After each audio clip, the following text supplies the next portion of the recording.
안녕하세요. 김명택 세무사입니다. 오늘은 상수주택 특례편 사례 7번을 살펴보도록 하겠습니다. 바로 사례를 보시죠. 사례를 보면 2008년 9월에 B주택을 갑의 배우자와 공동상속으로 취득했죠.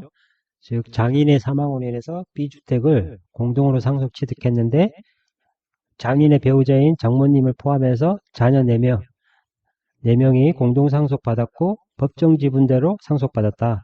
그리고 모두 별도 세대이다. 이후에 갑은 2010년 10월에 A주택을 취득 후에 거주 중이다. 그리고 15년 4월에 B주택의 최대 지분을 갑의 배우자가 취득했다.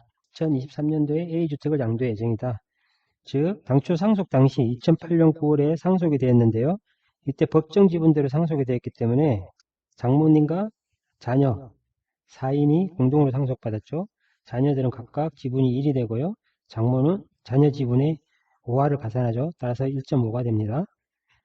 이 B주택은 공동상속주택이고 앞서 말씀드린 대로 공동상속주택의 소유는 최대 지분자로 본다. 장모의 상속주택으로 본다고 말씀드렸죠. 그래서 공동상속주택의 경우에 먼저 선순위 상속주택이 돼야 됩니다. 선순위 공동상속주택을 해서 공동으로 받은 경우에 누구의 소유를 할 것인가 소유자를 판단하는데요. 이때 소유자 판단할 때 최대 지분자의 소유를 한다. 최대 지분자의 소유를 하기 때문에 최대 지분자가 공동상속주택 외에 다른 일반주택을 잇는 경우에 상속 개시 당시에 보유한 일반주택이 있는 경우에 일반주택을 양도시에 1세대 1주택으로 보아 상속주택 특례로 비과세 규정을 적용한다는 내용이 공동상속주택의 특례 내용입니다. 그리고 이렇게 최대 지분자가 동일한 경우에는 제연장자로 판단한다고 했습니다. 따라서 상속받은 A주택은 장모님의 공동상속주택으로 보는 거죠. 나머지 자녀들은 자녀 사이는 모두 소수지분자가 되는 겁니다. 소수지분자인 상태에서 만약 A주택을 양도했다. 갑이 A주택을 양도했다라고 하면 A주택과 배우자의 소수지분이 있는 거죠. 배우자의 소수지분인 공동상속주택의 소수지분을 가지고 있는 거죠. 이건 갑의 배우자의 공동상속주택 소수지분이지만 우리가 1세대 1주택 비과세를 판단하면서는 세대로 판단하기 때문에 갑은 A주택과 공동상속주택인 소수지분을 소유하고 있다. 그래서 이 A주택을 비과세를 판단함에 있어서 공동상속주택의 소수지분자의 주택은 거주자의 소유주택으로 보지 않는다. 따라서 A주택만을 가지고 있는 것으로 보아서 1세대 1주택 비과세를 판단한다. 즉 2년 이상 보유하거나 조정대상자에게 취득한 경우에는 그 보유기간 중에 2년 이상 거주요건을 추가로 충족하면 A주택에 대해서는 비과세가 되는 것입니다. 그런데 사례에서 보시면 B주택, 즉 갑의 배우자가 장남도 지분이 1이죠. 장남 지분을 갑의 배우자가 취득하는 겁니다. 갑의 배우자가 추가 취득해서 갑의 배우자는 지분이 2가 된 거죠. 2가 됨으로 인해 가지고 장모님보다 지분이 많아서 최대 지분자가 됐습니다. 최대 지분자로 됐을 때 이때 그러면 이 A주택을 팔 때 이 공동상속주택을 누구의 소유로 판단할 것인가?